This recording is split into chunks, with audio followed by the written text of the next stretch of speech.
Ah, bah, voilà, merci. Hein? C'est Bégodeau qui dit la Palestine n'est pas un pays colonisé, stricto sensu. En gros, ce qui veut dire, c'est qu'elle est pas, elle est colonisée au second degré en fait, de manière zététique un peu. Puis déjà le terme colonisé, ah j'aime pas moi. Ah non, c'est pas, c'est péjoratif. Annexé, annexé parce que les annexes dans les livres, c'est vachement utile. Ah, ce serait pas mal. Bon, qu'est-ce qu'on fait aujourd'hui? Ah bah oui, nickel. Salut YouTube, j'espère que ça va. Moi ça va très bien. Aujourd'hui on va aborder la deuxième partie du YouTube Game de la vraie gauche. Si vous n'avez pas vu la première partie, je vous invite à la voir parce que je vais pas non plus tout le temps tout réexpliquer. J'ai autre chose à faire. Merci.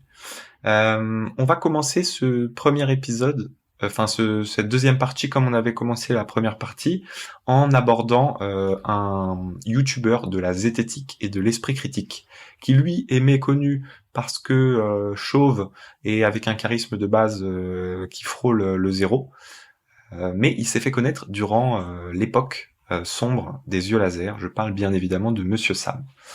Monsieur Sam, alors avant d'aborder Monsieur Sam, je pense que je vais revenir sur cette période des yeux laser, sur la guerre des yeux laser, parce que c'est comme ça qu'il faut l'appeler. En fait, cette guerre des yeux laser, elle a commencé à un moment donné où des wokistes et des gauchistes ont décidé de mettre des yeux laser sur leurs photos de profil Twitter. Ils ont fait ça de manière euh, ordonnée, et c'était vraiment une stratégie qui visait à nuire les grands penseurs de l'esprit critique et de la zététique, dont Monsieur Sam faisait partie et fait partie. C'était une manière de dire oui, y en a marre les zététiciens, vous arrêtez pas de nous dire que nous, les militants de la gauche, on n'arrête pas de penser avec nos émotions et que donc on peut pas faire preuve d'objectivité. Et puis il y avait aussi quelque chose qui énervait les yeux laser, c'était que les zététiciens voulaient discuter et débattre avec l'extrême droite du grand remplacement, bah, tout simplement pour leur expliquer qu'ils sont trop bêtes d'y croire. Voilà. Et je pense que c'était quelque chose qu'il fallait absolument faire. Euh, c'est à ce moment-là qu'apparaît Monsieur Sam, donc où il fait une vidéo où il explique que en gros les yeux laser c'est comme une sorte d'étoile jaune mais inversée. Enfin, c'est pas l'étoile jaune qu'on inverse, parce que ça aurait aucun sens, mais c'est comme si les yeux laser, en se posant sur la personne, ils dessinaient une étoile jaune inversée. Enfin voilà. Enfin, je pense que voilà, c'est à peu près clair pour moi. Je pense que ça l'est pour vous. Euh, Ça l'a vraiment impacté cette histoire des yeux laser. Monsieur Sam, il a assez récemment décidé de quitter le monde de la zététique. Il l'a exprimé durant une vidéo qui dure 1h12. 1h12. Je sais pas si vous vous rendez compte, ça fait 112 minutes. Vous imaginez la souffrance dans laquelle il devait être pour aborder un sujet pendant 112 minutes. Donc, durant cette vidéo, on apprend en fait que les raisons pour lesquelles il va quitter la zététique, elles sont très simples. C'est à cause des wokistes et aussi à cause de l'algorithme, parce que l'algorithme le pousse en fait à faire du contenu qui plaît à la communauté. Alors je sais pas exactement quel contenu plaît à sa communauté, mais on peut voir effectivement qu'il a des difficultés hein, pour que le nombre de vues sur sa vidéo atteigne son nombre d'abonnés. Il est obligé de mettre le nom d'Alexandre Astier en majuscule dedans. Je pense qu'il aurait d'ailleurs dû continuer à mettre tous ses titres en majuscule et pas seulement quelques mots. Vous savez que sur YouTube, voir les minuscules, c'est presque impossible. Tout le monde met ses titres en majuscule. On apprend aussi par la suite qu'il souhaite devenir un agent critique de la zététique. Donc il veut critiquer la critique. Quelque chose d'assez méta, même d'un peu paradoxal. Hein.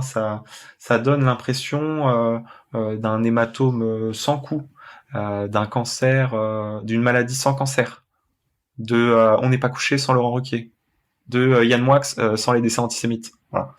Euh, du coup, Monsieur Sam, bah voilà, il décide de quitter la zététique pour une raison assez simple en fait. Il en a marre que les gauchistes foutent leur nez absolument partout avec leurs émotions de militants jusqu'à dans la zététique quoi.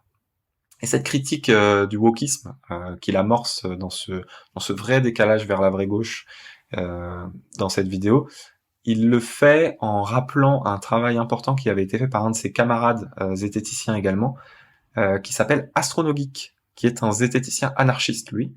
Astronogeek, il s'y connaît très bien également en étoiles, notamment Vénus. Vénus, qui est l'étoile polaire, qui permet de repérer les bateaux, je crois. Il y a lui, par exemple, Pluton, je pense qu'il savait déjà avant tout le monde hein, que c'était plus un philosophe. Centaure, et je crois qu'il y a une autre étoile à proximité du Centaure aussi, mais je sais plus le nom.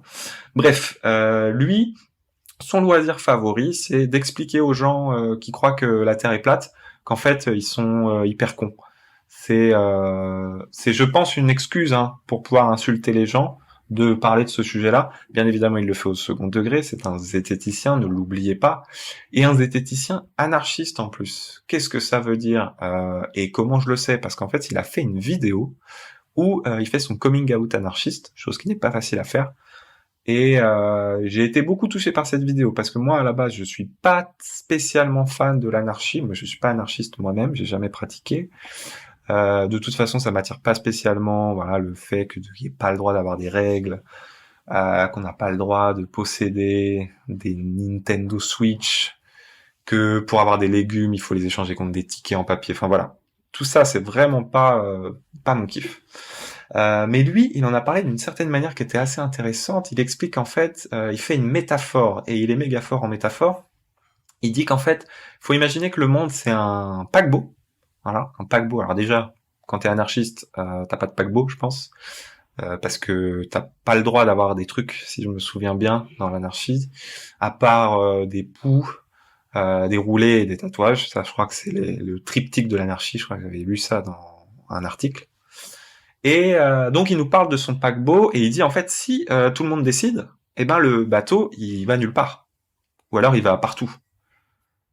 Enfin si le bateau il va partout, c'est probablement plutôt des Transformers qui se sont réunis pour former un bateau, comme les Power Rangers un peu, et qui décideraient d'aller chacun sur leur route pour mener leur mission. Mais ça ça n'a rien à voir. Non là c'est plutôt il va nulle part le paquebot, et donc il faut un capitaine.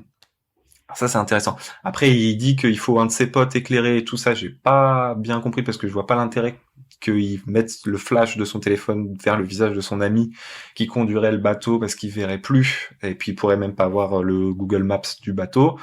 Donc ça c'est bizarre. Il dit que si on sait pas de quoi il parle, il faut aller voir un de ses potes éclairé sur internet, mais moi j'ai pas le nom de son ami. Donc ça voilà, vous pourrez faire vos propres recherches, moi j'ai rien trouvé d'intéressant à ce sujet. Mais ce que j'ai bien aimé, c'est l'idée du capitaine qui décide. Voilà, ça m'a fait penser à, je pense, Français Rouffin, hein, voilà, ou Fabien Roussel. Je suis encore, vous savez, en train d'y réfléchir. Je ne sais pas encore pour qui je vais voter en 2027. Mais voilà, cette idée de capitaine qui nous guide avec ses bonnes intentions et ses belles compétences. AstronoGeek, il est aussi connu parce qu'en fait c'est un petit farceur qui fait des expériences sociales sur Twitter. Il avait notamment à l'époque du MeToo sur YouTube et sur Twitter, il avait raconté des petites choses qu'il avait faites dans sa jeunesse, notamment. Alors qu'est-ce qu'il avait fait? Il avait abîmé l'éclairage public, rigolo. Jeter de la lessive dans une fontaine. Très bien de vouloir laver les fontaines, c'est une belle chose. Ou même voler le téléphone d'un camarade et le lancer sous un camion et être déçu que le téléphone ne valait pas plus cher. Ok. Il a aussi raconté des choses qu'il a fait adulte. Alors qu'est-ce qu'il a raconté? Poursuivre son ex, crever ses pneus et faire des tests contre les MST. Bon ça j'ai pas tout compris, mais voilà, de toute façon c'est l'expérience sociale, on comprend pas toujours tout. Et dernier truc aussi, il dit ouais je réveille ma copine en lui faisant l'amour, mais comme une fois sur deux c'est elle qui le fait, je sais que c'est pas bien, mais ça annule. Enfin voilà, c'est pas ça qui est le plus important. Ce qui est le plus intéressant, c'est à la fin. En fait, il fait deux messages dans son thread à la fin, où là en fait on trouve l'indice qui permet de voir que tout ça est un prank au second degré. En fait, il sort un petit message où il dit Oui, vous, les wokistes SJW, je vous vois. Vous vous croyez mieux que tout le monde avec votre parcours de vie soi-disant irréprochable. Et juste après, il écrit: il suffit pas de montrer des gens du doigt, désigner des individus comme étant problématiques pour être absous de ses propres fautes. Et donc c'est à ce moment-là qu'on capte en fait que c'est un prank au second degré parce qu'il fait exactement ce qu'il vient de dénoncer dans le tweet d'avant. Et c'est ça en fait qui permet d'expliquer à sa communauté quels sont les pièges dans lesquels il faut éviter de tomber à cause de nos émotions de la gauche. Et puis il a fait aussi des trucs intéressants. Donc il dit qu'il a 7 armes à feu, qu'il avait un revolver sur lui quand il était adolescent parce qu'il s'était fait agresser. Probablement des jeunes qui lui avaient dit Psartek la coupe, ce qui l'avait obligé du coup à avoir ça pour lui, sur lui pour se défendre. Ensuite, à son avis, qu'il a un petit peu lâché la vraie gauche et la zététique, qui s'est lancé dans une chaîne où il fait la promotion des armes à feu, aux côtés notamment de Code Reno, qui est un ami de Papacito. Donc voilà, on lui souhaite de s'accomplir en tant qu'anarchiste auprès de ces gens. Voilà pour lui. On va finir sur une petite note de bonheur, de plaisir. Donc je suis très content de vous parler d'une youtubeuse qui revient de loin, de très très loin, avant de s'épanouir pleinement dans la vraie gauche. Elle était à la France Insoumise. La France bien soumise même, j'ai envie de dire. Et donc je parle bien évidemment de Tatiana Ventose. Tatiana Ventose, pour vous parler d'elle, j'aimerais aborder le sujet du réchauffement climatique, qui est un sujet qui la touche particulièrement. Enfin, qui la touche pas, du coup, parce qu'elle dit justement, elle explique qu'elle ne ressent pas le réchauffement climatique. Alors, moi, je suis pas spécialement d'accord avec cette posture. Je pense quand même que l'été, on le sent un peu. L'hiver, non. Bien sûr, le réchauffement climatique, ça n'existe pas l'hiver, parce que l'hiver, c'est froid. Mais l'été, on sent quand même qu'il fait pas mal chaud.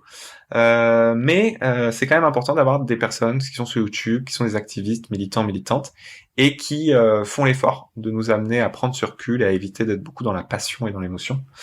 Euh, une des critiques qu'elle formule, notamment quelque chose qu'elle déteste, ce sont les éoliennes, Tatiana Ventose, et je partage ça avec elle. Alors, ne venez pas dans les commentaires tout de suite dire oui, bon, les éoliennes, je sais très bien que les éoliennes, c'est très utile pour faire du frais, des espèces de gros ventilateurs là qui servent à refroidir l'atmosphère.